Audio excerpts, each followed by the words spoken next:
La diffusion vient de démarrer. Tous les participants sont en mode écoute seul.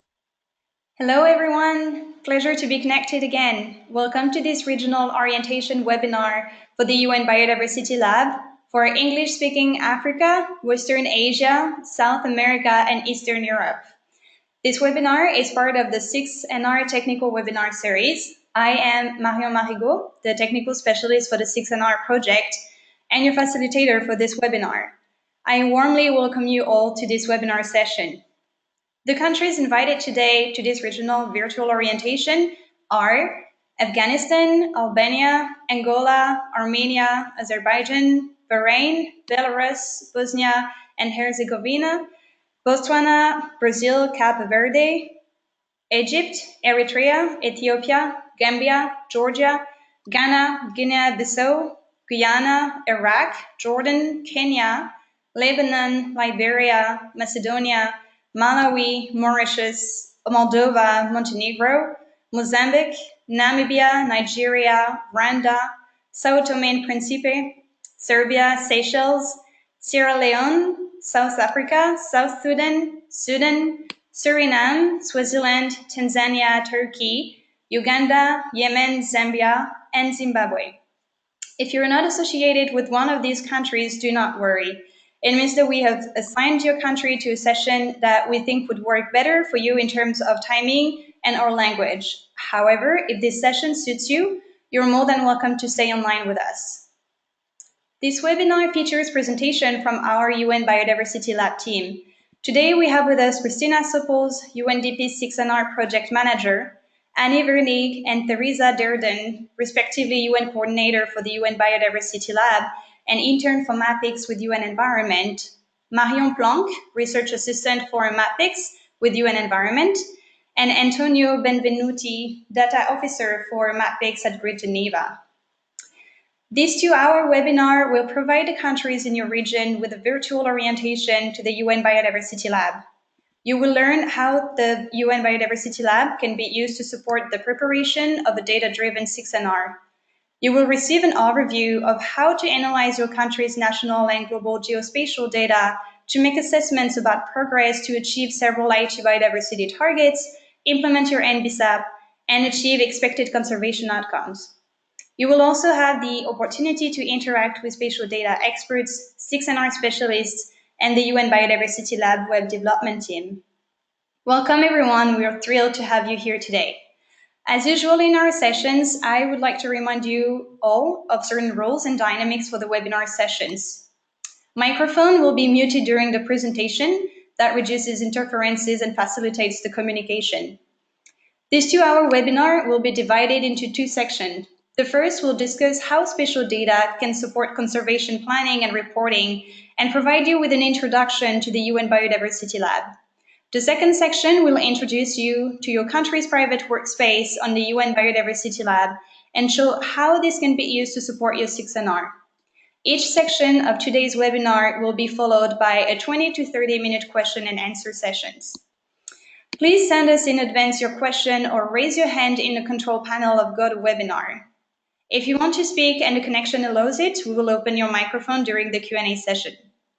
As many of our participants are not English native speakers, myself included, I would like to remind our speakers the importance of talking slowly. That fosters the comprehension among our practitioners around the world. The webinar is being entirely recorded and will be posted on the NBSAP Forum YouTube channel. We will also share the recording via email. And now I will transfer the webinar to our first presenter, Christina Sopols, the UNDP 6NR Project Manager, who will provide an introduction to the importance of spatial data for conservation planning and reporting. Over to you, Chrissy. Thank you, Marion. Thank you for this introduction. I wanted to start by briefly introducing the UN Biodiversity Lab and the importance for data for nature and development. We are in a world awash in data. 90% of the data for all of human history was generated within the last 2 years, and the pace of data continues to grow exponentially. We have satellite imagery for every corner of the Earth at 3 meters resolution on a daily basis. Scientists have mapped every single tree in 5 Amazonian countries.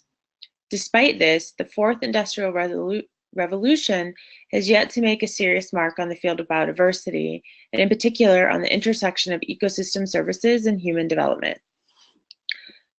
Last year, our team at UNDP analyzed the maps from every post-2020 NBSAP and Fifth National Report, and the findings startled us. The average number of maps in the Fifth National Reports was fewer than 5, and for NBSAPs, fewer than 4. This included a map of the country itself. Roughly a third of all NBSAPs had no maps at all. Furthermore, 80% of all national reports and 70% of NBSAPs did not have maps that provided information to guide decision-making. Fewer than 4% of all maps had information on essential ecosystem services. This only took place for a handful of countries. Therefore, this December, we surveyed more than 70 GEF-eligible countries, and the findings confirmed what we saw in the research. 4 out of every 5 parties identified specific data problems, and these included silos between agencies, a lack of access to global and regional data sets, challenges accessing and using specialized software, and limited server capacity. These trends are not only unfortunate, but dangerous for biodiversity and the planet, and here's why. Nature underpins our ability to achieve the Sustainable Development Goals. If we don't know where our natural capital is and what it does for our well-being, communities, and livelihoods, then we don't have a lot of hope of tackling the development and climate challenges of the coming decade. Let me give you 3 examples. First, nature is essential to the livelihoods of 80% of the people on our planet who live on less than $10 a day. Agriculture sustains 1.3 billion livelihoods, forests sustain another 1.6 billion livelihoods, and oceans sustain the same. Therefore, 2 out of every 3 people on this planet depend directly on nature for their livelihoods. We also know from the Global Land Outlook that 1.3 billion people rely on degraded agricultural land, and at least 1/5 of all cropland is globally degraded, mostly in developing countries. Therefore, the challenge to us as a conservation and development community is to answer the question, where are there opportunities to tackle poverty through regenerative agricultural and land restoration? For a second example, let's think about how nature is essential to water security. 3 out of every 4 people on the planet depend on forests for their drinking water. Yet we know from a recent WRI report in 2017 that it was the worst year for forest loss on record. We also know that 50% of global forest cover has been cleared or degraded. These types of activities raise the risk of the kind of drought we're starting to see in cities around the world with estimates of day 0. On a positive note, a recent study by the Nature Conservancy found that more than 3,200 cities around the world could significantly improve their water security through forest restoration. So therefore, the spatial challenge for us is to determine where we should focus forest restoration efforts to improve water security. And for our third example, let's consider how nature is essential to addressing climate change. We know from recent studies that forests represent close to 40% of our climate mitigation solution. Therefore, we'll not be able to come close to achieving our 2-degree goal, let alone our 1.5-degree goal without forest. To achieve these goals as conservation managers, we have to be able to answer the spatial question, where exactly are the forests with high carbon stocks? How do they relate to existing forests? And where should we take specific forest action to have the biggest climate impact? To answer the question raised in these 3 examples, we need spatial data sets. Data on land cover, protected areas, carbon stocks, hydrosets, and poverty. To make more informed policy decisions on nature and development, we also need to analyze the results of intersecting data sets. Through our work on the 6th National Report project, we're finding powerful examples of how GEF-eligible countries are using spatial data to make more informed conservation decisions, both to advance their NBSAPs and second, to facilitate the delivery of the Aichi biodiversity targets. I want to share a few brief stories with you. Traveling around the world, first let's go to North America. In Mexico, The government is using spatial data to help implement COP13 decisions on how to mainstream biodiversity into the agricultural sector. Here, spatial data are providing key information to align policies and agricultural incentives with the conservation and sustainable use of biodiversity. These data are helping the government of Mexico achieve Aichi Biodiversity Target 3. To the south in Ecuador, the government is using spatial data to tailor the extent and footprint of the protected area system to reflect ecosystem fragility and biodiversity. These data demonstrate important contributions to Aichi Biodiversity Target 15. Across the Atlantic, the South African government is using geospatial data to select potential areas for the official designation of marine protected area. This work is contributing to Aichi Biodiversity Target 6, among other targets. And finally, in Eastern Europe, Moldova is using spatial data to ensure the continued success of the Emerald Protected Area Network and furthering the capacity of governments to monitor biodiversity and track changes over time. This work contributes to Aichi Biodiversity Target 11. The accomplishments these parties are making illustrate the powerful role that spatial data can play in supporting the achievement of the Aichi Biodiversity Targets, the CBD Strategic Plan, and the 2050 Vision. In each of these cases, spatial data provided key quantitative data to assess the status of NBSAP implementation and also biodiversity status and trends. However, as we previously discussed, through UNDP and UN Environment's work with 140 countries to prepare their NBSAPs in 6 national ports, we've come to recognize that parties' capacity to use spatial data is highly variable. Therefore, we created the UN Biodiversity Lab based on your feedback to enable parties to have equal access to high-quality global spatial data and analyses tools, regardless of your internal GIS capacity or access to data. We see the UN Biodiversity Lab as a key tool to help you produce a high-quality, data-driven 6 national report by the end of this year. This is important. The 6NR must be completed by the end of 2018, and it must be data-driven because these data are used for several things. They're going to be used to determine the progress that we're making as a global community to achieve the Aichi Biodiversity targets. They're going to be used to improve decision-making related to NBSAP implementation.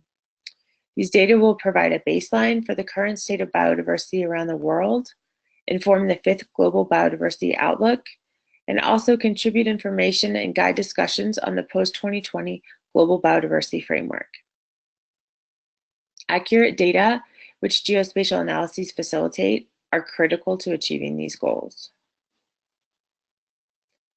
Through this project, UNDP and UN Environment are engaging directly with each of you, a total of 140 governments, to prepare their 6th national report.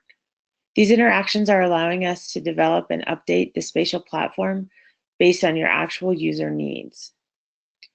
The platform is managed through a committed partnership between UNDP and UN Environment with the support of CBD and funding from the GEF. We also have the technical partners MapX, Grid Geneva, NASA, and UN Environment WCMC, who are bringing important expertise. We see this project as an important opportunity to build relationships among data providers and data users. Working with you is going to help ensure that the governments have access and the capacity to use cutting-edge spatial data to make important conservation and development decisions. We're so glad that you've joined us on this regional orientation webinar. It's part of the 6NR technical webinar series, and we're running several webinars on the UN Biodiversity Lab. This fall, we'll also have 3 in-depth technical trainings in September. When you register for the the 6NR technical webinar series, you're automatically registered for all of the webinars we offer. On September 13th, we'll be talking about how to upload and work with national data sets. On September 18th, we'll show you how to use spatial data and maps to make conservation decisions. And finally, on October 2nd, we'll show you how to use story maps to communicate the value of biodiversity. So with this, I conclude my presentation, and the floor is back over to you, Marion. Thank you so much.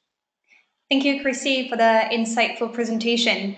And in order to learn more about the data, the functionalities, and the services offered by the UN Biodiversity Lab, I'd like now to turn over to my colleagues Annie Verney, the UNDP coordinator for the UN Biodiversity Lab, and Theresa Derden, interim for MAPEX with UN Environment.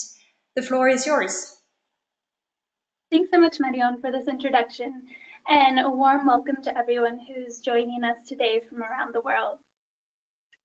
So my colleague Teresa and I are excited to provide you with an introduction to the UN Biodiversity Lab, the data we have available through the platform, and the types of analyses that you can run to support the preparation of your 6NR and the implementation of your MBSAP. In the first half of this presentation, I'll provide you with an overview of 10 key features of the UN Biodiversity Lab. In the second half, I'll hand it over to my colleague Teresa, who will dive into the specific global data sets we have available and the analyses you can conduct. All right, so there we go. The mission of the UN Biodiversity Lab is threefold. First, to build spatial literacy to enable better decisions. Second, to use spatial data as a vehicle for improved transparency and accountability in the conservation and sustainable development spaces. And third, to apply insights from spatial data across sectors to deliver on the Aichi biodiversity targets and on the nature-based sustainable development goals. So in order to do this, we offer a series of features through the UN Biodiversity Lab, which I'll go over today. The first feature that I want to emphasize is that UN Biodiversity Lab is a free, open source platform that does not require GIS experience. In our outreach through the 6NR project, we heard from many of you that you do not have the capacity to conduct GIS analyses in your country. On the other end of the spectrum, we heard from some countries that they did have the in-country GIS capacity, but they lacked things like access to technology to conduct the analyses or to server space in order to actually store the data that they were conducting these analyses on. We created the UN Biodiversity Lab to address both of these issues. I also want to highlight that the platform is cloud-based and low bandwidth, meaning that it can be used in a range of internet connectivity conditions, which we know is important to many of the countries that we work with on the 6NR project. So the second feature that I want to highlight is that the UN Biodiversity Lab provides a one-stop shop for policymakers to access the best available spatial data on biodiversity, protected areas, threats to biodiversity, and the Sustainable Development Goals. We currently have nearly 80 global data layers from over 40 providers that were identified by our spatial data experts as the most essential data to support your 6NR and MBSAP implementation. Teresa will explain a little bit more about what these data layers are and how you can access them in the second half of the presentation.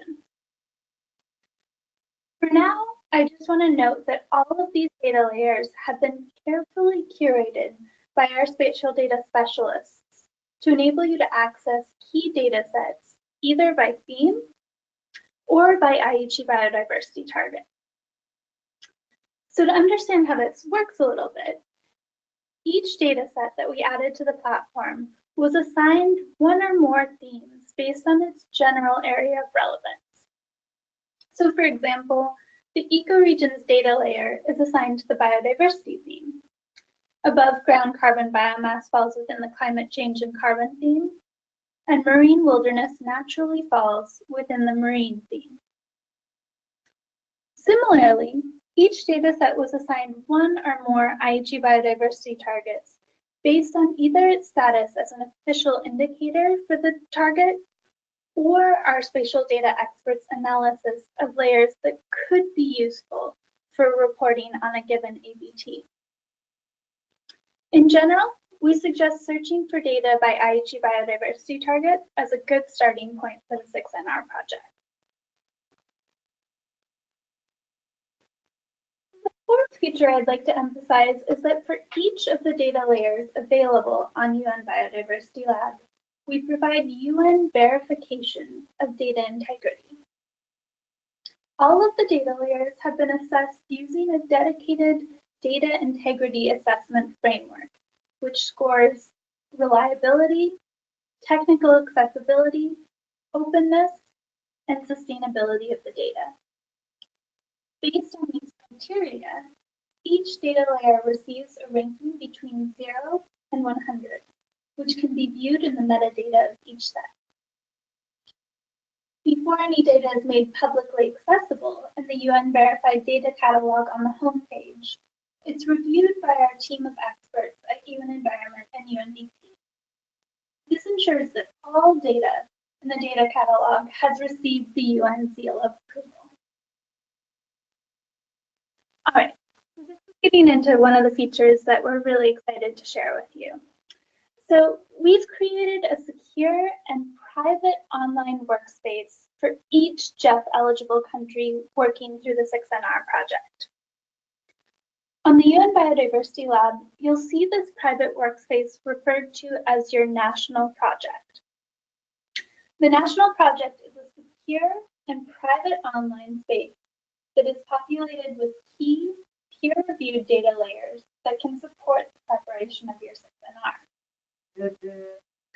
We recognize that many countries may have better data available that you prefer to use for your analyses. To facilitate the use of national data, we provide unlimited server space for you to upload any national level spatial data sets.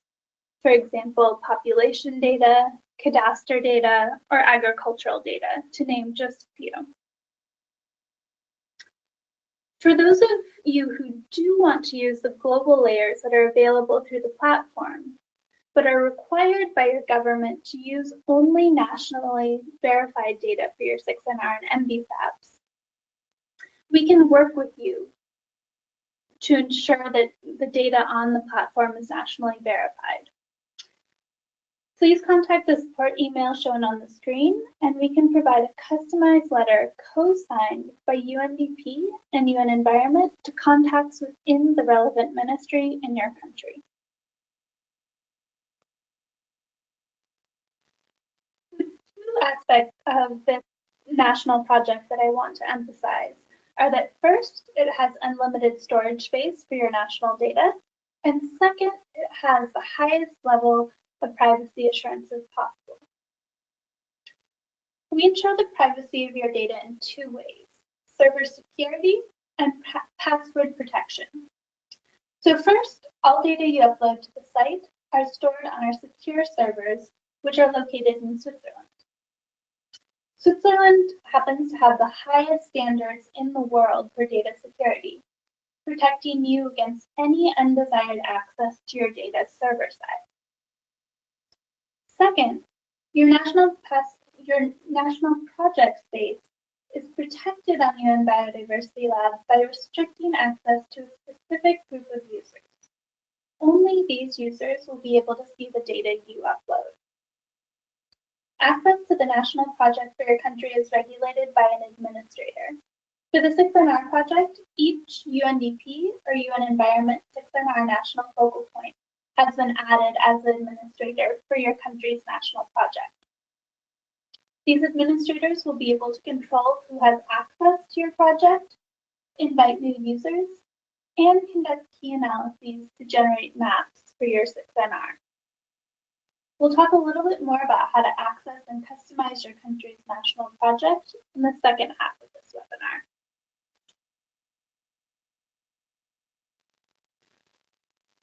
The next feature I'd like to highlight is that you can use UN Biodiversity Lab to conduct key analyses for your national report in under 10 minutes. The UN Biodiversity Lab can be used to generate two types of analyses. First, the status of biodiversity in your country, and second, analyses that will identify actions that can be taken to enhance MDSAP implementation and future conservation planning. We'll be hosting in-depth webinars on these types of analyses on September 13th and September 18th. Once you've completed these analyses, you can export maps, data layers, and data sets for the 6NR and related analyses at the click of a button. You can see the supported export formats on this slide, which includes several file formats to enable analysis with desktop GIS, as well as PDF exports for maps that can be directly added to your 6NR. All right, so the ninth feature that I want to highlight is that you can use UN Biodiversity Lab to share best practices and conservation successes using story maps. You can see some of the story maps that we've produced for working with countries in the backdrop of this slide. But essentially, they bring data to life and enable countries to communicate their success to others in high quality, visually appealing ways.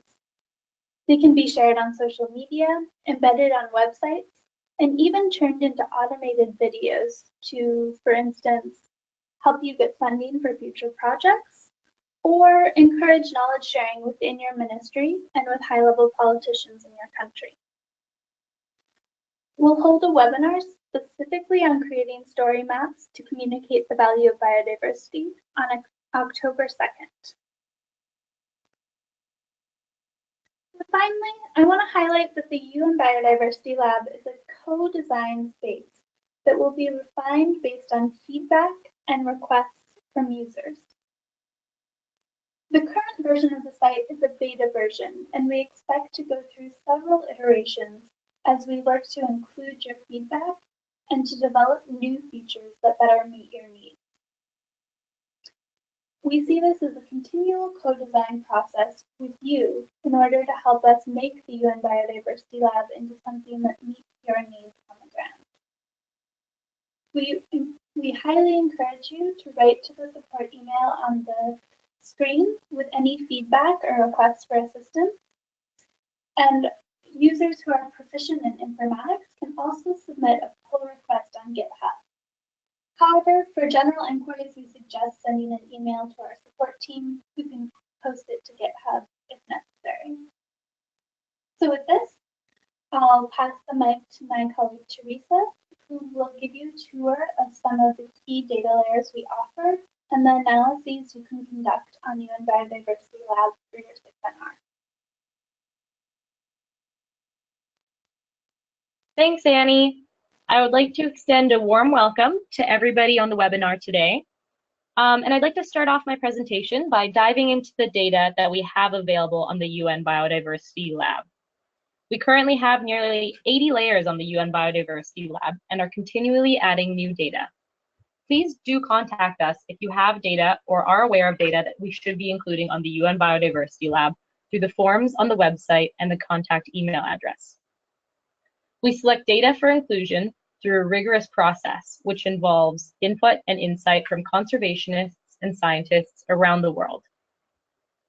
All data that the UN Biodiversity Lab provides comes from partners who have provided the data after it has gone through rigorous scientific review and publication in some of the world's most high-impact scientific journals. Names that you might recognize, including Science, Nature, and PNAS. As we'd be here all day if we tried to go through all of the data layers available, today I'm going to walk you through some of the most pertinent data layers for the 6NR process. We'll cover data from 4 broad categories: the protected area state, biodiversity, threats, and SDG data. Let's start out with data on the global protected area estate. We can't talk about conservation without mentioning the main tool that policymakers reach for: protected areas. Let's go through a few of our key protected area data layers. The World Database on Protected Areas is the largest database of protected areas on the planet. The data they include are the legally defined protected area borders as reported by governments for both marine and terrestrial areas. At the UN Biodiversity Lab, we pull in this data directly from WCMC, which is the World Conservation Monitoring Center in Cambridge. So every time they release an update, the data on the UN Biodiversity Lab will be updated, which is about every month. We also have data from an analysis recently published in the journal Science that provides an estimate of the management effectiveness of protected areas globally. Here, this data represents the percentage of a protected area that is under intense human pressure, which is derived from human footprint data. We also have data published in 2017 by scientists at the Joint Research Center of the European Commission that has analyzed how well connected the protected area state is within ecoregions globally. For those of you familiar with this data, you may know it as the Protected Connected Data Set. This is data directly related to Aichi Biodiversity Target 11. Let's move on to a few of our key biodiversity data layers, both marine and terrestrial. We of course include terrestrial ecoregions of the world, and note that this is the update that was produced in 2017. This is one of the key data that is directly referred to in specific Aichi Biodiversity Target protection commitments.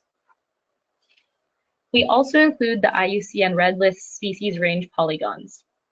Also among these are several other derived products that include species richness, as you can see here, threatened species richness, and metrics of range rarity, which is based on a measure of species endemism. We have data on globally defined wilderness areas, both on land and sea.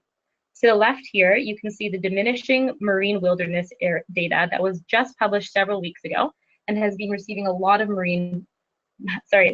media attention. Even The Economist has picked it up. Wilderness is being recognized as a conservation target that deserves more attention. In the marine space, we have data on species richness, range rarity, and proportional range rarity that has been extracted from aquamaps. Aquamaps is a tool used to generate large-scale predictions of natural occurrences of marine species. It is generally accepted that it can produce species distribution models for many more marine species than currently available IUCN data. For example, in the case here on the left, these maps are derived from approximately 25,000 species. Let's move on to a snapshot of available data on threats to biodiversity. First, we have the Biodiversity Intactness Index. The Biodiversity Intactness Index shows the modeled average abundance of originally present species in a grid cell as a percentage relative to their abundance in an intact ecosystem. You can think of it as a measure of how much humans have impacted on terrestrial diversity, or as a measure of how degraded biodiversity in an area is. We also have data on the cumulative human impact on terrestrial ecosystems, which is also known as the human footprint, along with change maps of the human footprint from 1993. An updated version will be available in the near future. The human footprint is a global measure of human pressures on the landscape. In the marine realm, we have data on the cumulative change of human impacts, including shipping pollution, runoff plumes, and other related data. Finally, let's talk a little bit about what we're calling SDG data on the UN Biodiversity Lab. This data can not only support your commitments to the CBD, but also show the connections between the CBD and the 2030 Agenda for Sustainable Development. A key component of this SDG data are socioeconomic data.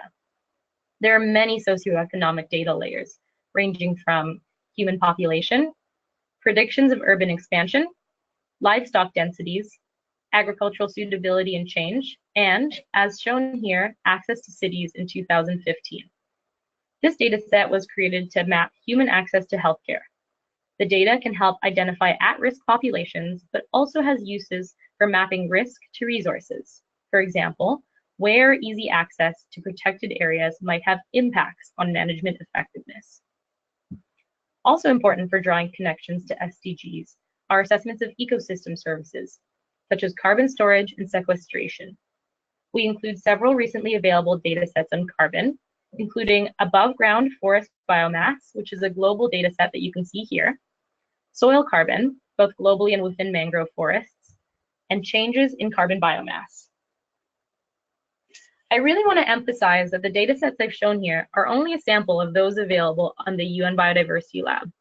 We are working with data creators to incorporate more data in the near future. We're happy to walk you through the other datasets and show you how they can be used for your 6NR and NBSAP implementation. Access to these data is only the first step. It's how we use it that is important. The UN Biodiversity Lab was created to support you to use these data to complete the analyses needed to visualize and understand national progress to report on 5 Aichi biodiversity targets for which spatial data is available and essential. These include Aichi Biodiversity Target 5, reducing rates of habitat loss, fragmentation, and degradation. Aichi Biodiversity Target 11, meeting protected area coverage, representation, and connectivity targets. Aichi Biodiversity Target 12, preventing extinction of threatened species. Aichi Biodiversity Target 14, safeguarding and restoring important ecosystem services. And finally, Aichi Biodiversity Target 15, which is enhancing and restoring climate resilience into ecosystems.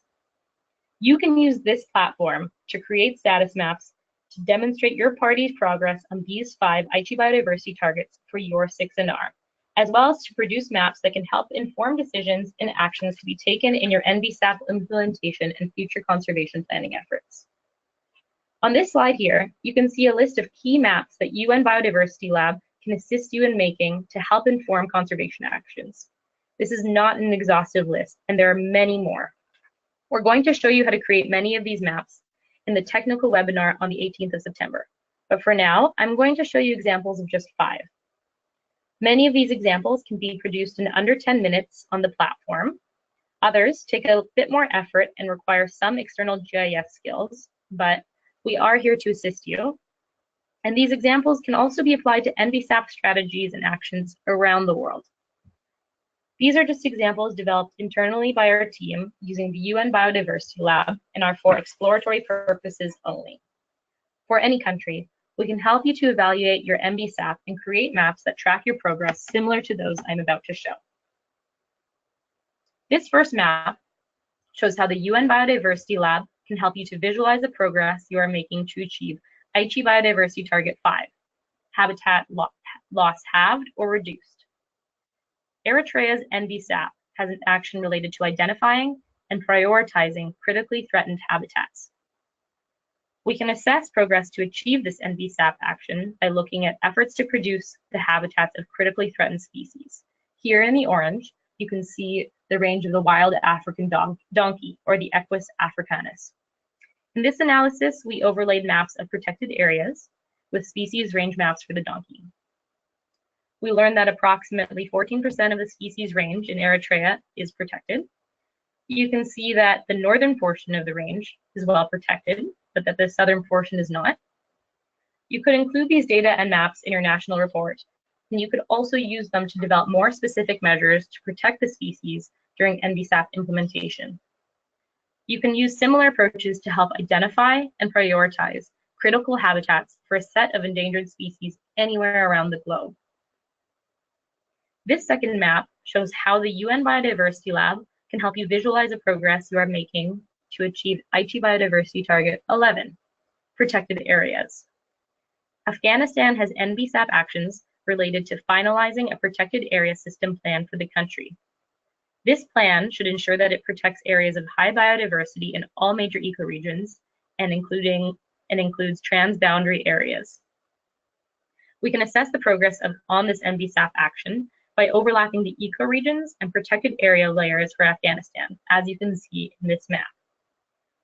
From this analysis, we calculated that only one of Afghanistan's ecoregions, which is the northwestern Himalayan alpine shrub and meadows, has more than 17% protected coverage. At the other extreme, 7 out of 16 ecoregions have less than 1% protected.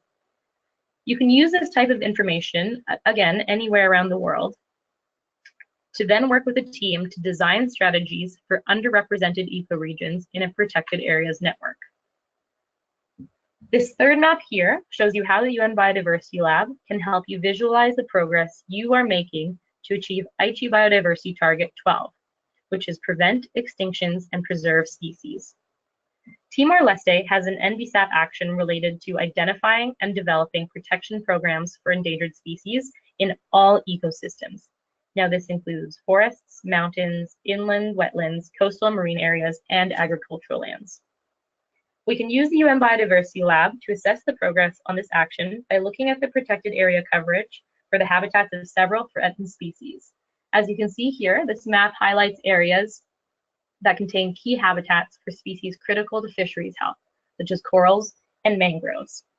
From the analysis, we were able to conclude that 46% of Timor-Leste mangroves are within a protected area, and that 51% of the coral reefs in the country are protected by MPAs.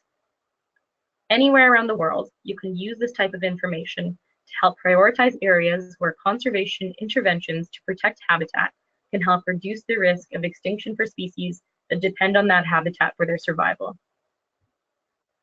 Our fourth map shows how the UN Biodiversity Lab can help you visualize the progress you are making to achieve Aichi Biodiversity Target 14, which is related to ecosystem services. Tanzania has NBSAP actions related to developing, strengthening, and implementing watershed management programs. Using the UN Biodiversity Lab, we were able to identify key watersheds, supply areas, and forest cover change in the surrounding area, as you can see here on this map. You can then use this data to prioritize areas for protection and restoration purposes to help maintain this valuable ecosystem service. Our last map shows you how the UN Biodiversity Lab can help you visualize the progress you are making to achieve Aichi Biodiversity Target 15, climate resilience. The Dominican Republic has NBSAP actions related to collecting and analyzing data on the contributions of carbon sequestration programs to climate resilience, and also on mapping the key ecosystems that have the potential for carbon sequestration. Using the UN Biodiversity Lab, we conducted an analysis that shows the tons of carbon per hectare within the country's protected areas. So as you can see here, the brown is the above ground biomass density of vegetation and mangrove forest soil carbon, and the green and pink areas are protected areas or intact forest landscapes. You can use this type of data to highlight the value of protected areas beyond biodiversity conservation, and also select complementary protected areas that contribute to mitigation strategies. As you've seen here, there are many different examples of how analyses in the UN Biodiversity Lab can help to inform NBSAP implementation, achievement of the ABTs, and development of your 6NR. Our team at UNDP, UN Environment, and CBD are here to support you to use this tool to create a high-quality, data-driven 6NR. Our spatial data and technical specialists speak English, French, and Spanish, and can give you a tour of the UN Biodiversity Lab, help identify key maps and analyses that can be produced for your country, and also show you how to upload existing national level spatial data to the platform. From September through December 2018, we will be offering additional webinars to train you on the use of this tool, one-on-one technical support with our spatial data specialists and 6NR specialists, and online working groups through the NBSAP forum to help you complete these analyses for your 6NR. At each event, you can ask the experts any questions you have and learn from your peers. Before we move into the first Q&A session, I'd like to take this chance to introduce you, as the UN Biodiversity Lab users, to your key focal points as you begin to use this platform. For any technical issues related to the UN Biodiversity Lab, you can write to the email address shown on the screen. We commit to answer your questions within 24 hours. For support with spatial data and analyses, you can contact our spatial planner, Scott Atkinson, at the email address listed here. For support related to the 6NR, the focal points for UNDP and UN Environment countries are listed on the slide. The UN Biodiversity Lab can help your country and the global community to create a baseline against which we can measure progress. If we don't know where we are now, it is very hard to measure successes, failures, and to identify areas for improvement. We look forward to working with you and to explore how the UN Biodiversity Lab can support your 6NR and future conservation planning. Thank you. Over to you. Thanks a lot. Thanks a lot, Teresa. Thanks a lot, Annie, for your presentations on the importance of spatial data for nature and development, and on the UN Biodiversity Lab. So they provided a great overview of why the UN Biodiversity Lab was created and how it can help policymakers to plan and report on conservation and sustainable development. Now, I would like to invite our webinar's attendees to share their questions and comments in the question box, or to raise your hand virtually in the button on the control panel. If the connection allows, as I said, I will open your microphone and you can directly ask your question to the experts today. Teresa, I just gave you exactly. And do we have any question from the participants? All right. So we have a big question from, many questions. I have a question, actually 2 questions from Niam. I'm reading the question out loud for my colleagues, Niam. Niam, who appreciates the webinar and the presentation. The first question is only the upload of data to UN Biodiversity Lab need for administration permission and password, or also the download and view of the available data need a password as well? Or the data is available to everyone and everyone can benefit from it? So pretty much, do we need a password to use the data on the project? So maybe that's actually a question either for Teresa or Marian. Hi, Marian. Can I just jump in and answer that if you can hear me well? Yep, perfect.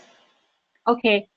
Hello, thank you very much for the question. For the uploading and downloading functionalities, I just wanted to say that all that is required is to log in the platform. So indeed, a password will be sent to you by email address, but you don't need to have a special account to be able to download this data. The only thing that you will need to do is just to log in the platform, and I will show this to you later on, and you will be able to download the data that are available for download in the UN Biodiversity Lab. For uploading data, you will have to be logged in as well, and to be part of, to be a member of one of the national projects to be able to upload your data. Does it answer your question? So let's see, Niam, if that answers your question. And in the meantime, when you're typing your response, I'm actually going to read the second question that is related. And the second question is the administrator one person or more than one? And who should be the administrator and have the password? Can I also answer this question, Maro? Okay, great. For the moment, for the moment, the administrator of your national project will be one person. It's possible that it's 2, but it's better for the management of the project to have one single person. So far, the administrator of your project has been decided as they are the 6.5 focal point of the country. But maybe the 6.5 focal point of the country is not the most appropriate person to be the administrator of the project. So you'll just have to connect with one of us to maybe to say that this person, this 6.5 focal point is not the best person, and then to give us the name of the most appropriate person to be the administrator of the project, and then we'll make the change. Thanks. Annie, do you want to add anything? Yeah, just to jump in quickly on the first part of the question. Thanks, Marion, for the response. So I wanted to emphasize that you do need to be logged in to upload and download data, but if you just want to view the data layers that are available on UN Biodiversity Lab, you can access them just from the homepage of the platform. So you only need to log in if you're actually engaging in your country's national project and uploading or downloading data. Thank you. I see Asuko Okan has actually a question and is raising the hand. So Asuko, I'm going to give you the right to speak and open your microphone. Can you hear us and talk to us? Yeah, talking here from Nigeria. Perfect. Hi. Hi, everyone around the world. They're on mute, but I'm sure they say hi to you as well. Okay, all right. My own issue is concerning the national designated agency or authority in charge of most of this data. So I want to know if you can work with individuals, or we still need to pass through these national designated authorities in charge of biodiversity, like the Ministry of Environment or the National Department of Forestry.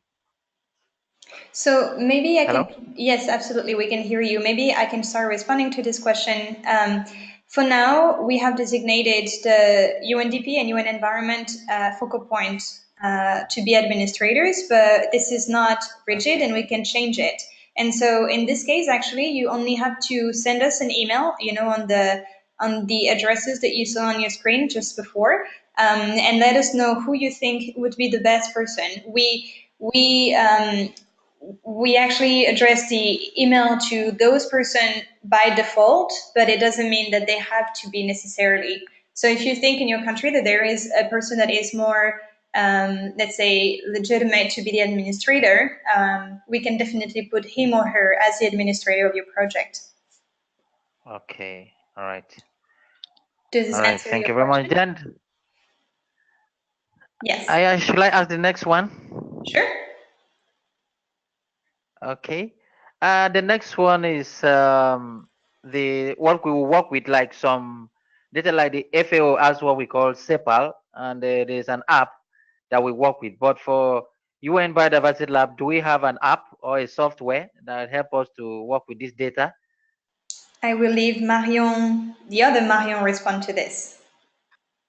Okay. If this is a question about the type of data and the format of data, I think actually our colleague from the grid, Antonio Benvenuti, would be the most appropriate person to answer. Okay. Antonio, are you here? Yes, thanks. Yeah, but I'm not sure actually what you meant, because if you want to know if there is a software where you can manage your data that will be published within the UN Biodiversity Lab, I can explain you. Is this the question? Yeah, if we're to work with, what I mean, if we have an app to work with or a software to work with before we can, share with the UN Biodiversity Lab, or we Okay. just work with any software at all of our choice, Okay, and then send the data. No, yeah, okay, yeah, I can answer. So you can actually publish in UN Biodiversity Lab data that are already prepared by using a specific software like ArcGIS or open source ones like QGIS, where you can actually edit your data and prepare them in the right way. But if you have something that's already ready, then you can publish it directly. It doesn't need to be prepared in a specific way. It just needs to be publishable.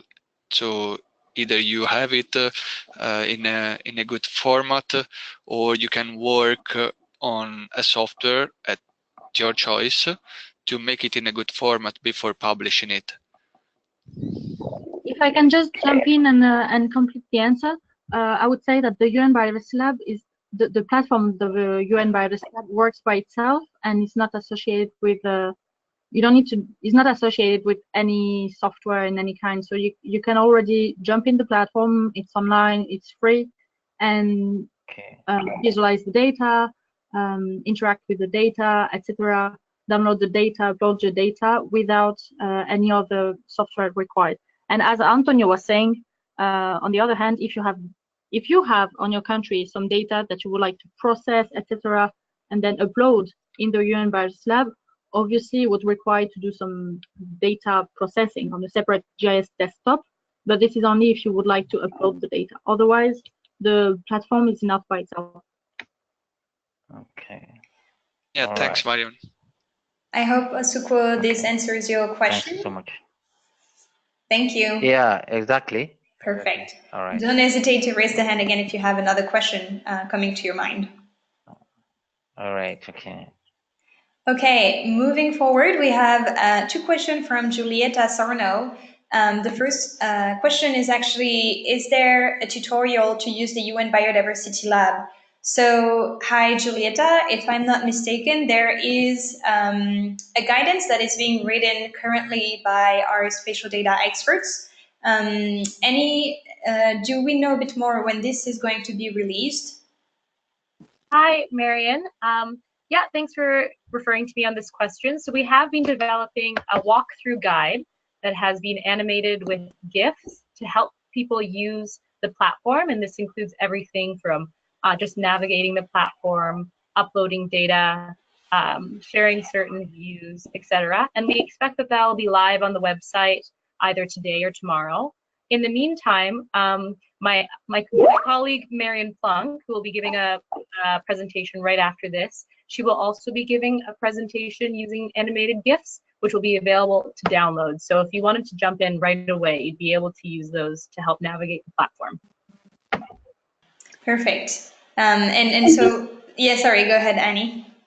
Sorry, I just wanted to jump in and provide one other bit of information. So the tutorial that Teresa's referring to is a general tutorial on how to use the site and access data on the site. And our spatial data specialist will also be producing technical guidance on how to conduct analyses specific to the 6NR, and that will be released in early September. So the first technical webinar is on September 13th, and we expect to have it ready in English by then, and we'll be translating to French and Spanish after that point.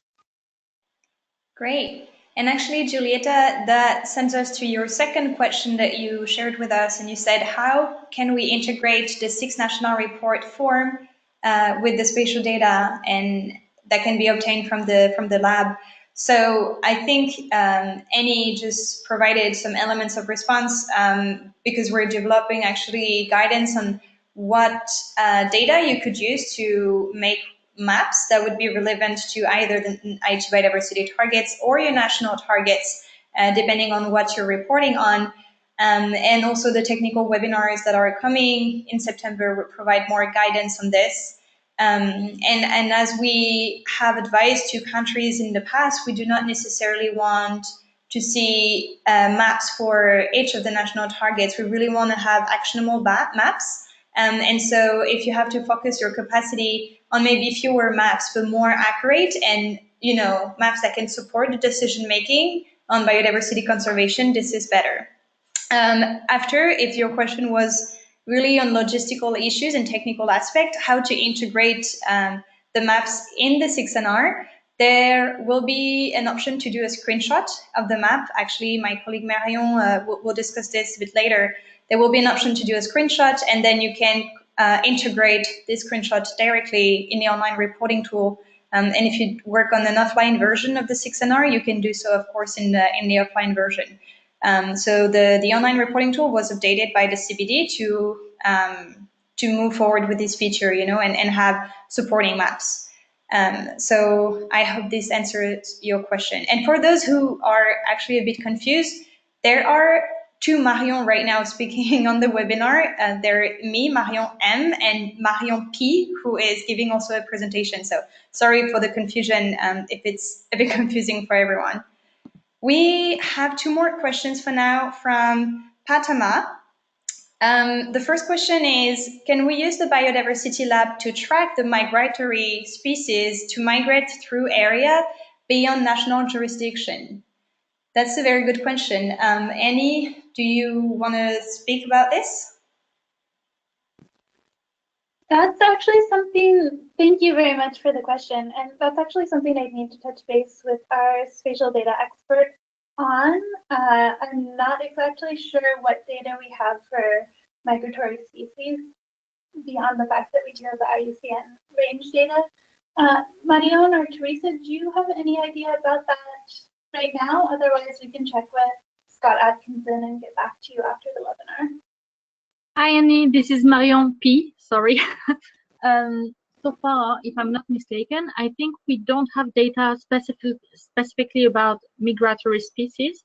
However, I think it would be interesting to liaise with Scott, our spatial data specialist, to see if there are other data that are supposed to come into the UN Biodiversity Lab because as I think Marion or Annie was mentioning earlier, the UN Biodiversity Lab is always looking for new data to be uploaded in the platform.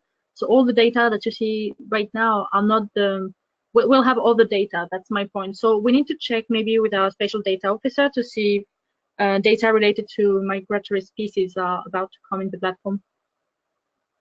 Great. Thank you, and thanks for asking the question, Patama. Actually, this is great feedback for us. We're trying to improve the tool, and so it's great to have countries asking for more data, and we see how we can move forward from there.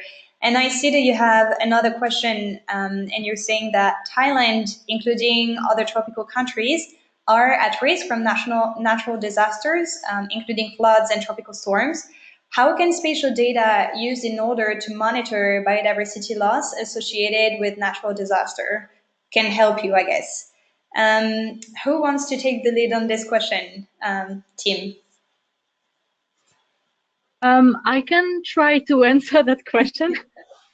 So currently we have a lot of data associated with biodiversity threats, etc., etc.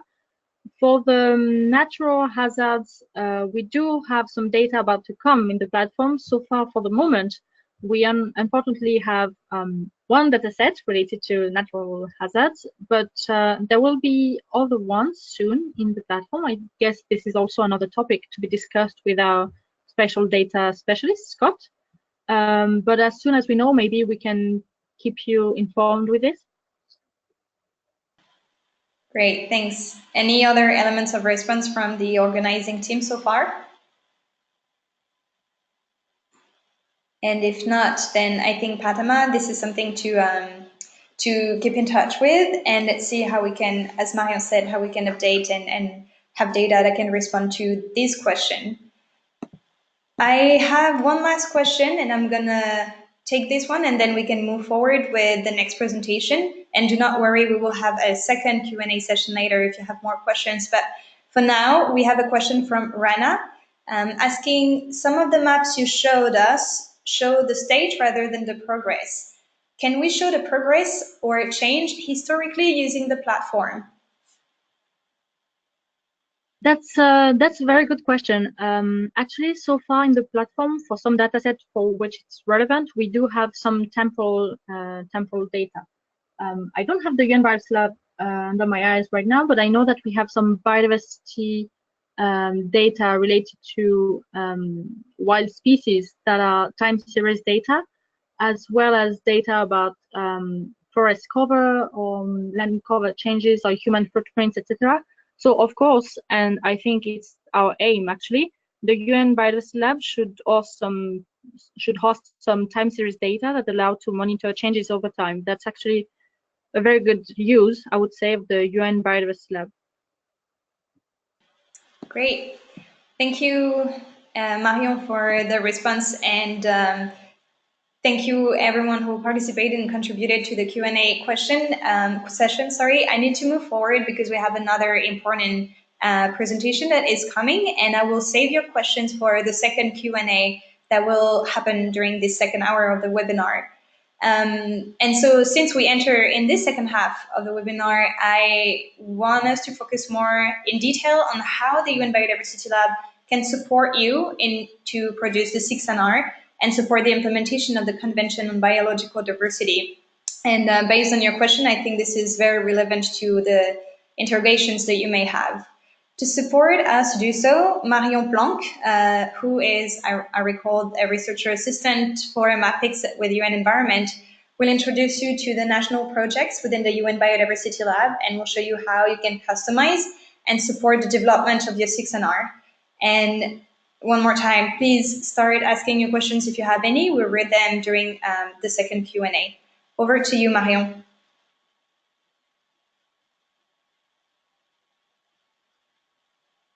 I think you're on mute. Sorry, indeed I was saying thank you very much, Marion. In this final presentation, indeed, I will provide you with an introduction to how to access your national project on the UN Biodiversity Lab, how to control access, and how to perform basic functions. So for this presentation, I will use, if my screen wants to respond, I will use a presentation using GIFs, which are animated images, and all of which will be available for download as a PowerPoint presentation after the webinar. So let's start out with the basics of registering and logging in on the UN Biodiversity Lab. And it was actually the first question that we had earlier. You can see here on my screen, on this slide is the homepage of the UN Biodiversity Lab, which is accessible at www.unbiodiversitylab.org. Please note that when accessing the site with Mac computers or devices running iOS, you may experience some bugs with Chrome or Firefox browsers. So we recommend using Safari or Mac computers while we work on fixing this issue. For Windows, there is no preferred browser. The only requirement is that HTML5 is supported by the browser. And otherwise, any version of modern browsers, including Microsoft Edge, Chrome, or Firefox, will work well. So to register or to log in the UN Biodiversity Lab, you will have to click on this button and just enter your email. If you're an administrator, you must enter your email address that you have associated with your project. Then you will receive a one-time use code via email. This is what I was saying a bit earlier about the question how to log in the platform. To keep your information secure, you will always log into the UN Biodiversity Lab using this randomly generated one-time code. You should receive an email straight away from the map export. And if you don't receive it within a few minutes, just check your spam folder of your email. Enter the code that you'll receive into the website, and you're officially logged in the platform. Each time you'll enter the platform, you can click the icon to see if you are still logged in to your user account, but you may need to re-enter your email and generate a unique login. So be sure you always provide the same email in order to access your projects, because this is the email that you will be registered with. So now you know how to log in, let's learn how to access your private national workspace or project on the UN Biodiversity Lab. Navigate to the My Project button in the UN Biodiversity Lab. When you click on My Project tab, you will be directed to a list of projects within the UN Biodiversity Lab. Any project you're a member of will show up at the top of this list. If you're not associated with the 6NR, you can still use several functions of the UN Biodiversity Lab, including downloading source data and generating maps. And I guess this answers very much the first question that was asked earlier. Please note that at this time, we are only offering the national project features to the teams associated with the 6NR reporting. If you are working on the 6NR, we have already created a national project for you that is pre-populated with relevant data layers. For ease, the UNDP or UN Environment 6NR focal point for each country has automatically been designated as the National Project Administrator. If you're the UNDP or UN Environment 6NR focal point for your country, and if you have not gotten access to your national project, please contact us after this webinar. If you are working on your country's 6NR, but if you are not the focal point, you can easily join your national project. You can just search through the projects by typing the name of a country and request to join. This will send an email to the administrator of the project. So it's important to consider who on your team should be the project administrator, because that person will have privileges into the project. Every national project needs to have one assigned administrator. The administrator will maintain access rights to the project and will be responsible for both providing access to other users and delegating the role of those users in the project. The administrator should preferably have some basic working knowledge and understanding of geographical information system, so-called GIS, softwares, and spatial data. But however, they don't need to be GIS experts. It's just better to have some very, very basic knowledge. As I noted previously, for the 6NR project, the UNDP or UN Environment 6NR focal point have been designated as the administrator for each country's project. If the 6NR is not the best person to be administrator of your project, don't worry. We can easily add another member of your team to be administrator as well. And if you need some help identifying the best administrator of your project, just feel free to contact us at support@unbiodiversitylab.org after this webinar for advice. And we'll share the email address later in the presentation. Concerning the roles and responsibilities of the administrator is basically the manager of the project. Only the administrator can decide who is given access to the project and what those users can do within the project. For example, some users may be only allowed to view data in the project, while other users may be allowed to upload and do analysis.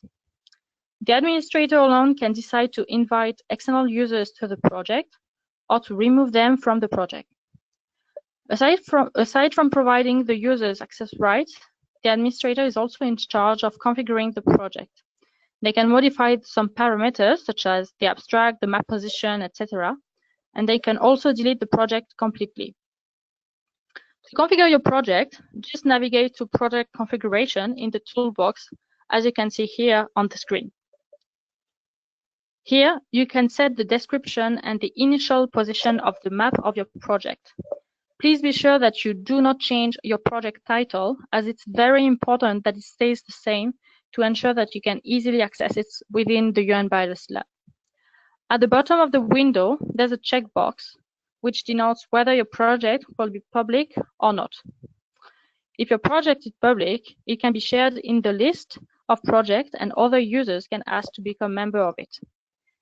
If you want your project to be private, please leave this checkbox unchecked, as you can see right now. However, remember that within a public project, you can publish data that will only be visible to the members of the project unless you specifically state that the data can be read by public users. So to invite people to collaborate in your project, select the Invite a New Member button, enter the emails of the people you would like to extend an invitation to, and they will receive the link immediately. As people can ask to become members of a project, the administrator can receive a request of membership by email.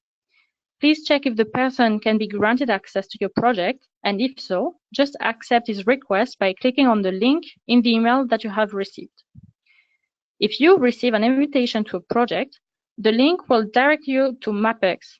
To access your project within the UN Biodiversity Lab, you can simply navigate back to the My Project link on the platform. Earlier, I mentioned that users can have different roles inside the project. You can define the role of each project member on Define Roles, as you can see here. Only administrators can define the roles of other members. Members will include everyone in your project that can see and use the data. Members with publisher privileges can publish source layers and views for all members and can edit the views that are available for publisher privileges.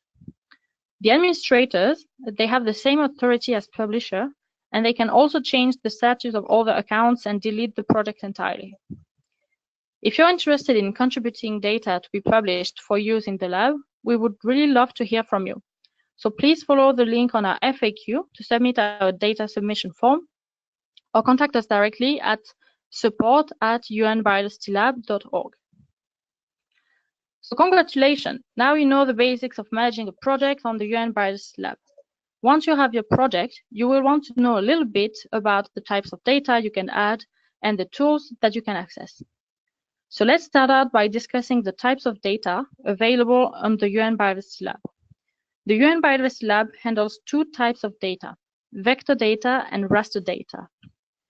You can broadly think of vector data as data that represent linear or area features on a map, such as highways, which are lines, cities, which are points, or species range maps, which are polygons. Vector data will normally contain not just a feature on a map, but we also have other data associated with it, called attribute data. The attributes can be many things. It can be place names, it can be the area of a feature, or any other calculated or derived data that is associated with a feature. For example, for each feature in the ecoregion 2017 dataset in the UN Biodiversity Lab, there is an attribute for that feature's ecoregion, as well as its biome, a more generalized land classification. Raster data is broadly thought of as data that represent things that exist on a range of values across space, such as maps of temperature, land cover, population density, or the percent of canopy closure in a forest. The attribute of raster data, it's a value within a pixel or in a grid cell and can represent categorical values such as land cover classification or continuous values such as elevation. Within the UN Biodiversity Lab, users are able to make maps using both types of data. However, and this is important, at present, users can only carry out analysis and query data by attribute on the vector data type within the Biodiversity Lab. For now, what you need to know is that raster data have purple buttons and vector data have green buttons. The red buttons that you see now indicate a dataset that is being accessed in the UN Biodiversity Lab from another external web-hosted spatial database, such as the World Database on Protected Areas. So let's now explore key tools and functions available on the UN Biodiversity Lab. Datasets are organized thematically in the UN Biodiversity Lab on two ways. First, by relevance to reporting on an IQ biodiversity target, and second, by general theme of the dataset, as you can see now. General themes available include biodiversity, climate and carbon, ecosystem services, human impact, land cover, marine, natural hazards, protected areas, restoration, and socio-economic.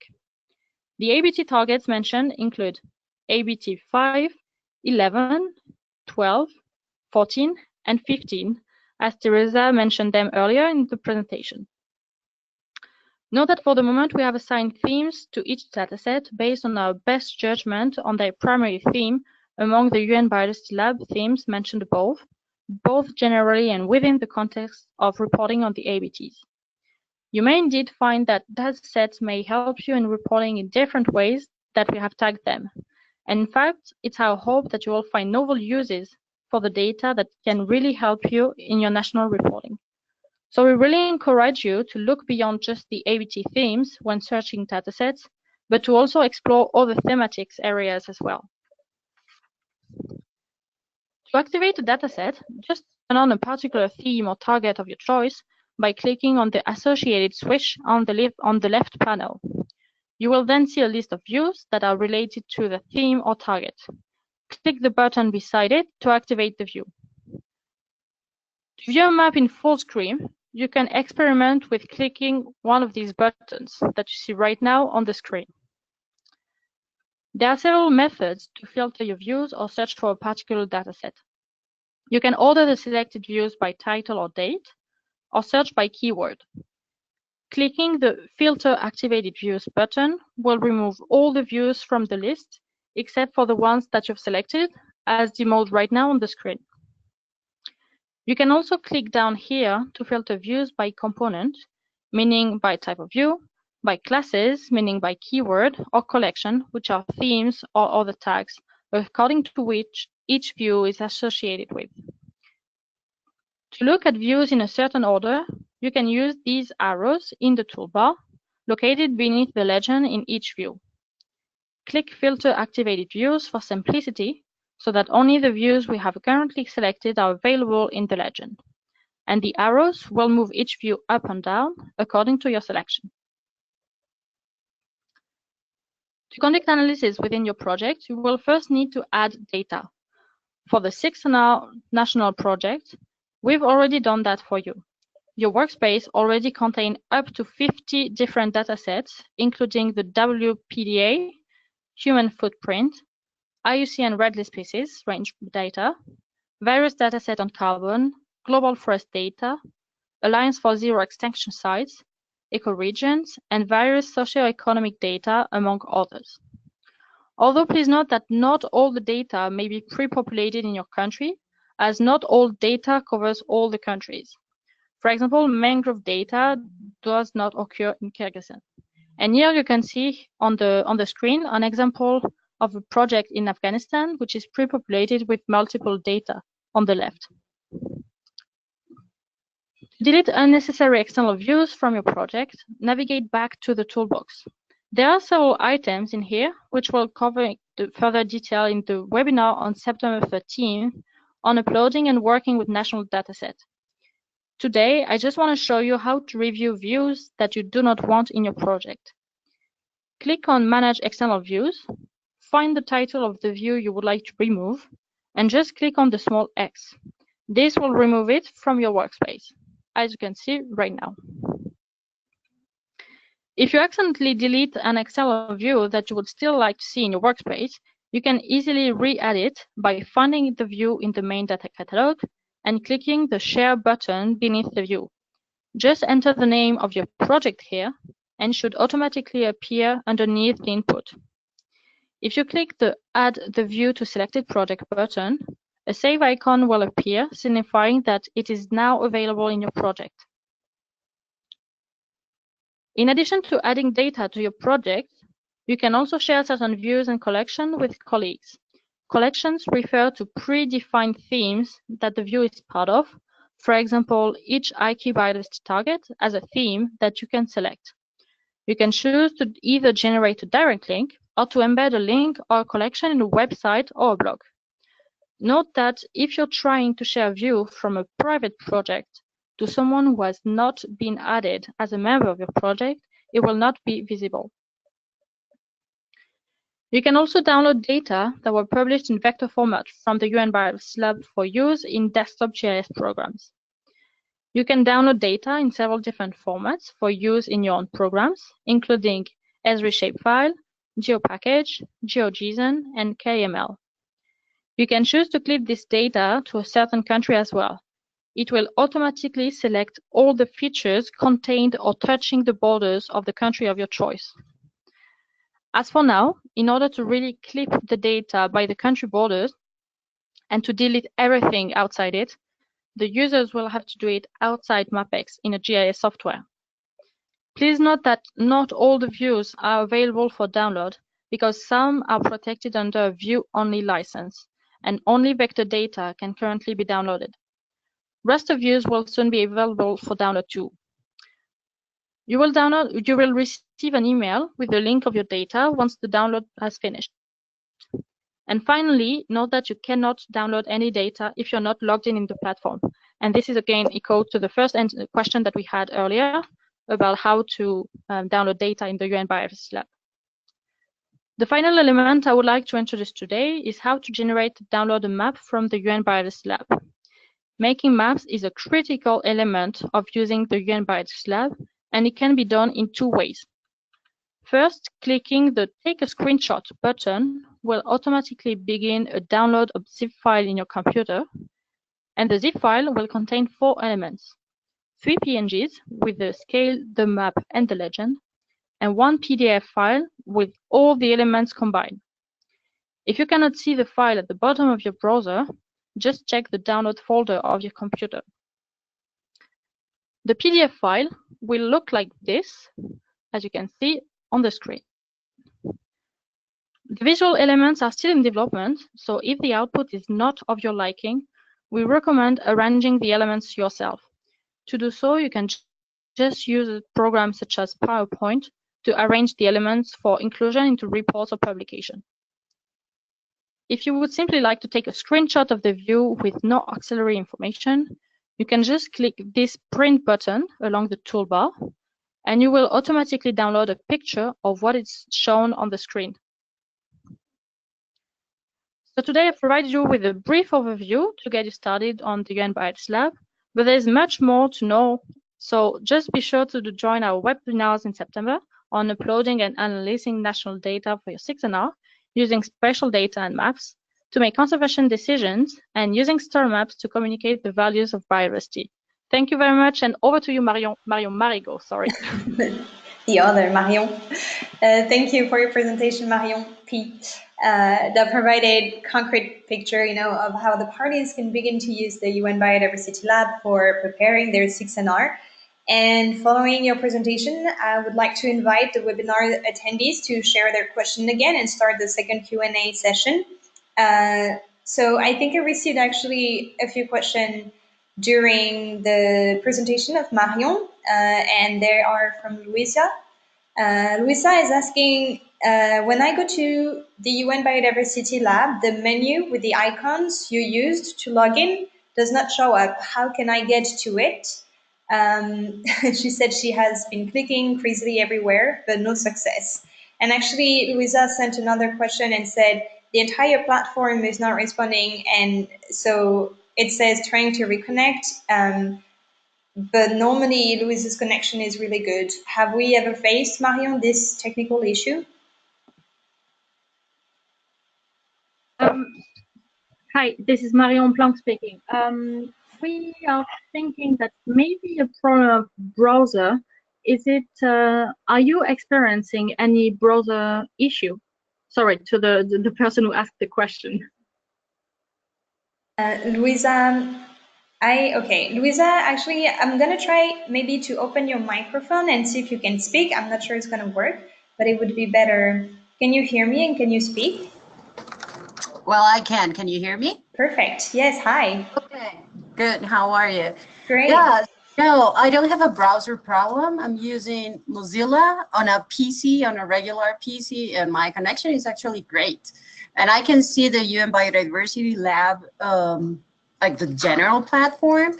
I don't see that menu with the icons, and I don't see that login option. Is it because you need some special permission to log into UN Biodiversity Lab? I work for UN environment, so I'm logging in from a UN office. So I don't think this is a problem of your connection or something like that. And actually, you don't need any special authorization. You should see on your screen what you're seeing during the presentation with the menu, with the buttons, etc. Can I just recommend you and advise you to use Chrome instead, and maybe let us know if you're still facing the same issues with Chrome, because the platform is actually optimized for Google Chrome browser. Okay, I'll try that. Please, Marion, could you maybe share your screen and go through a login process live?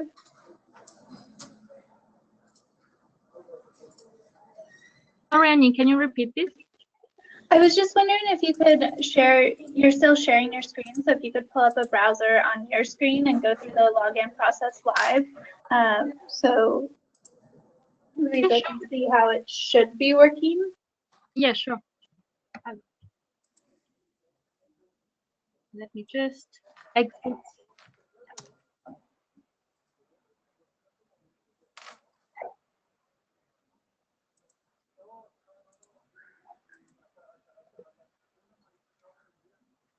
Sorry, so it's a bit slow because of the webinar technology that we're using right now. But as you can see here on the screen, there is the map plus the menu with the views that is currently empty because I didn't activate any data layer. So if I click here on the login window, so right now I'm actually already logged in, so I'll just log out. Actually, Marion, this is Luisa again. You're right. It does work on Chrome. Oh, okay, that's good to know. Okay. May I actually suggest you to update your browser? Maybe it's an issue with the version of Firefox, because actually UN Biodiversity Lab is using WebGL, which is a library that is actually supported by 99% of the browsers that are currently available. But it may happen that if you're using a version that is not really up to date, this specific library fails and then you can't load the map. So better try in case, check if your browser is up to date. And then if you have more technical problems, I suggest you to write us and we can actually take care of it and try to solve it together. Noted, thank you. Good. Thanks a lot for the question, Luisa, and thanks for all the responses. I'm glad it was solved that easily. We have another question that came from Niam again. Thank you for the presentation. And is only the vector data to be downloaded? What about the raster data? Yeah, if I can answer on this, can I? For sure. So vector data can be downloaded for sure if they have the right to be downloaded. However, raster data will be soon downloadable, but they are not yet. So currently there is no possibility to download raster data, but it's just a technical issue, and that should be solved in the close future. Perfect. Thanks, Antonio. I currently do not see any additional question from the audience, although I would really encourage you to share any question or remarks that you would have with the team. It's actually one occasion to make sure that the team responds within the 5 next seconds. And it's a great opportunity to be in touch with us. If you do not have any question, then today you are a very large group from different regions. And maybe I can ask or encourage one of you to share experience at the national level on how you've been using spatial data or any gaps that you've been spotting and how you plan on addressing them. I also encourage you to start discussions with each other because, you know, ecosystems do not stop at borders. And because you're coming from diverse, but at the same time, similar region and you're all neighbors, then you can also start, you know, addressing some issues on ecosystems or thematic areas and biodiversity with neighboring countries. Niam is thanking you, Antonio, for your answer, and thanks, Niam, for your participation. So are there any other questions so far from the audience or any experience that would be worth to share with the colleagues?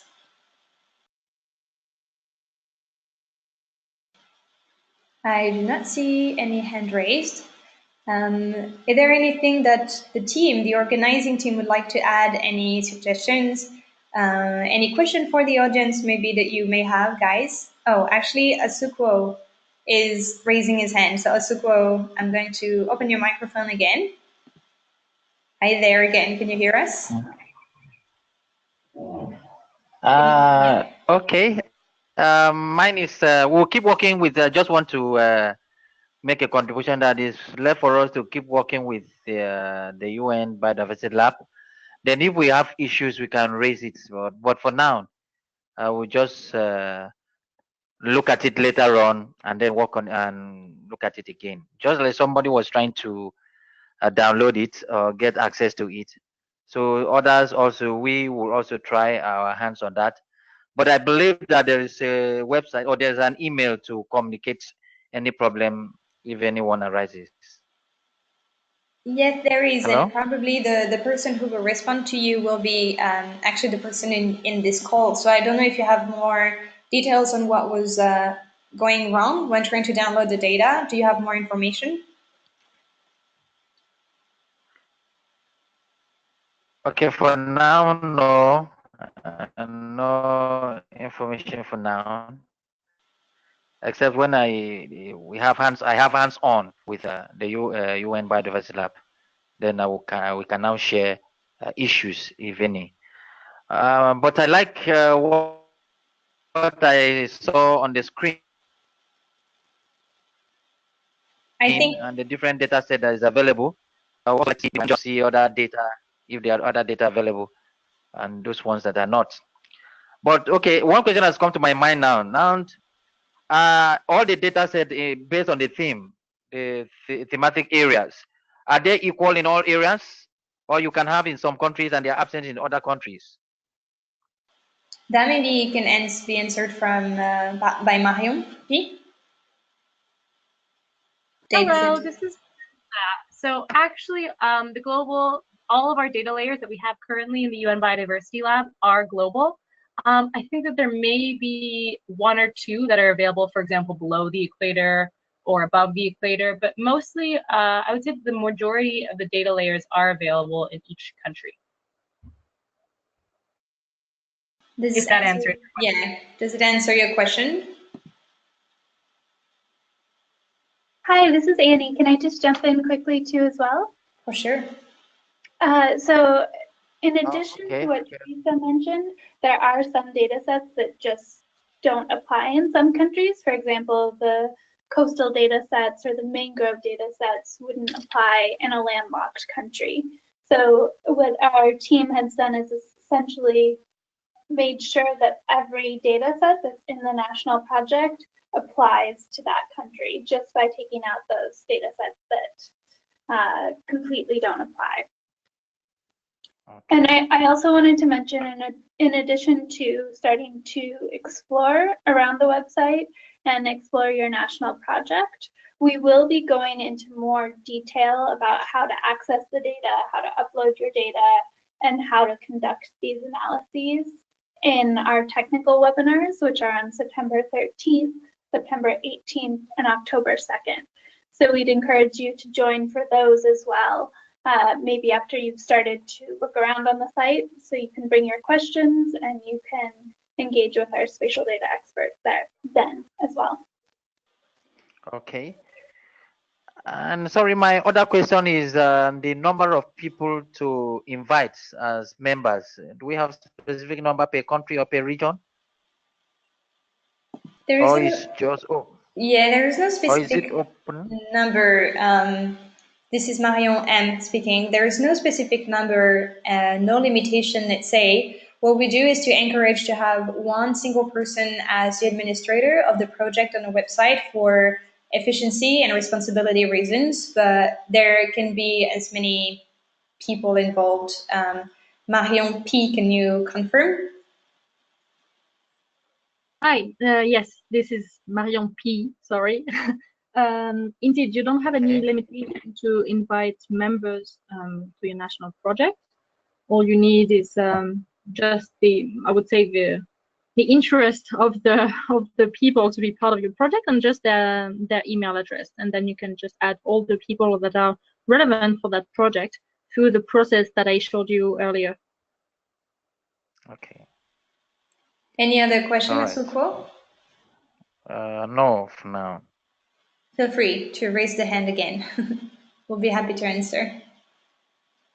Are there any other questions from other participants? Any experience that you want to share with us?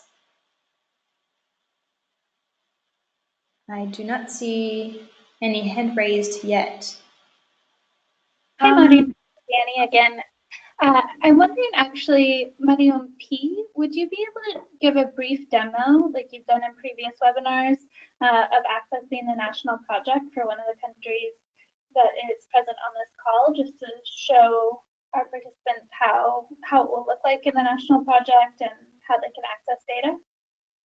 Hi, Annie, sure. Actually, I just jumped in to propose the same. So let me share my screen again.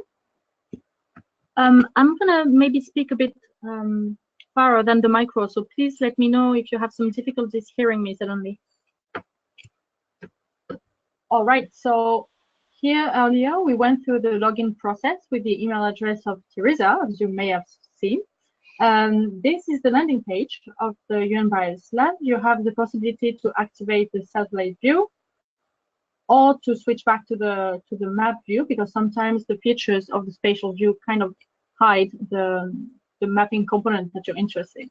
So the landing page will be the world, but if you're interested in, for example, Nigeria, just select here the country of your choice, and the map will be updated here according to the country of your choice. So here, Nigeria. So as I was mentioning earlier, the Biodiversity Lab, the data catalog of the UN Biodiversity Lab is divided in two parts. First, the data are sorted by archaeobiodiversity targets. So you see here the number 5, 11, 12, 14, 15.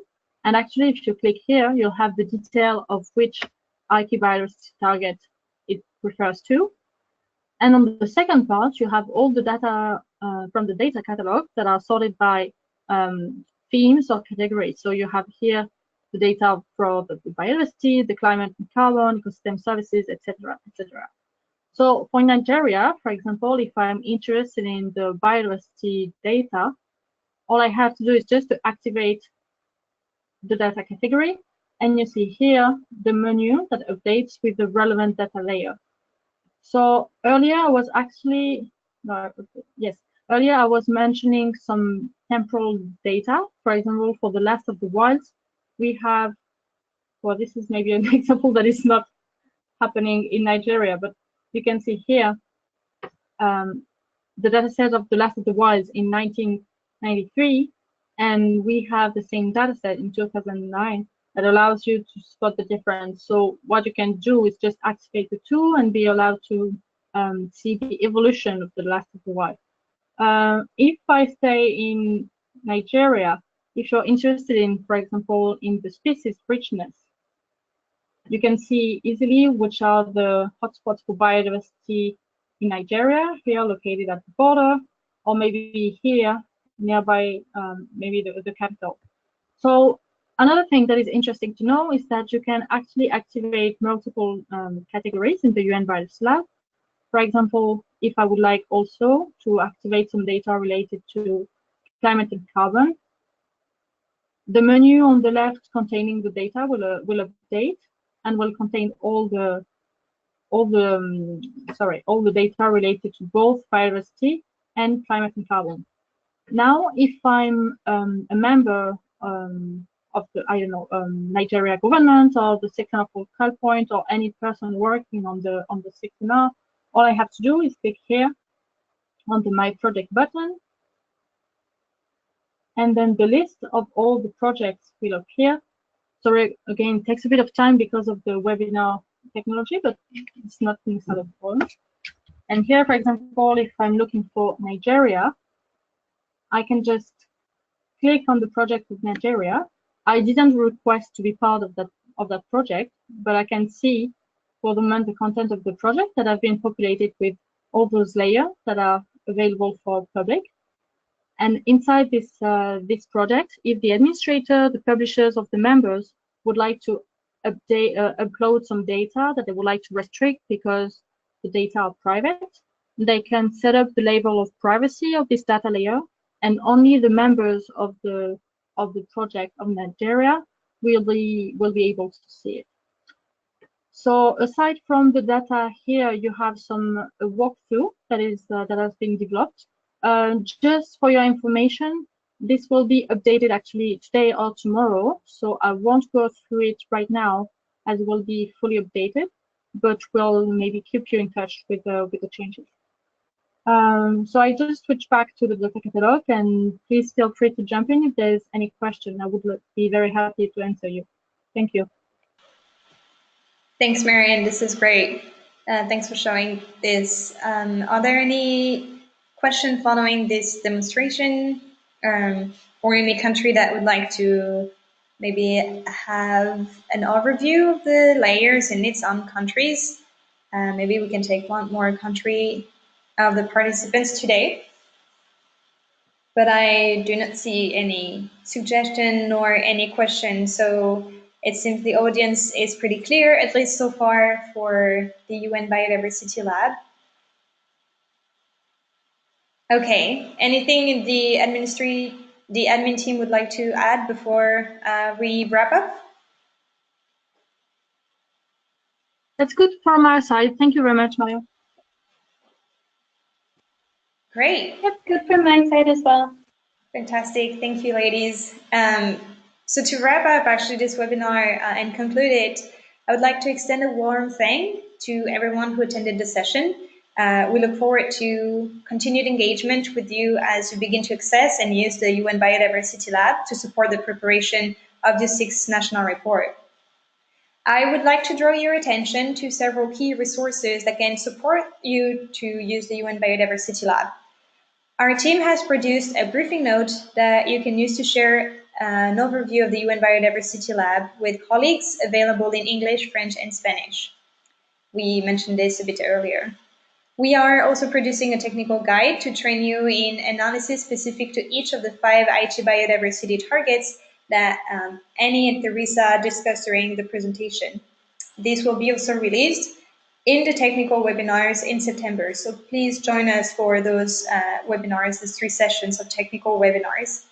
And to support you to use the UN Biodiversity Lab, you can check out the FAQ on the UN Biodiversity Lab or contact us at support@unbiodiversitylab.org.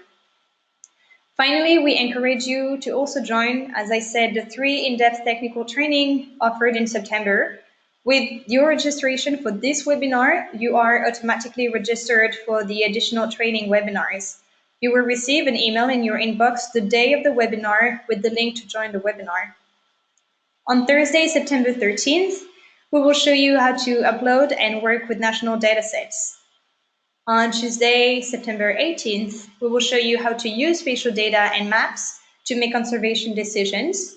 And finally, on Tuesday, October 2nd, we will show you how to use story maps to communicate the value of biodiversity.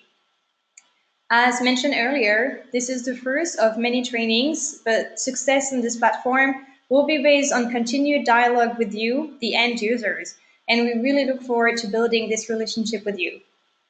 Thank you to all of the attendees for joining us today. We will post with this webinar recording on the NBSAP Forum YouTube channel and all the presentation on the NBSAP Forum. You will receive an email with links to the recording, presentations, and resources I just mentioned. We hope that you all enjoyed this session. Have a nice day or evening, depending on where you are in the world. And we look forward to your active engagement on UN Biodiversity Lab. This concludes the webinar.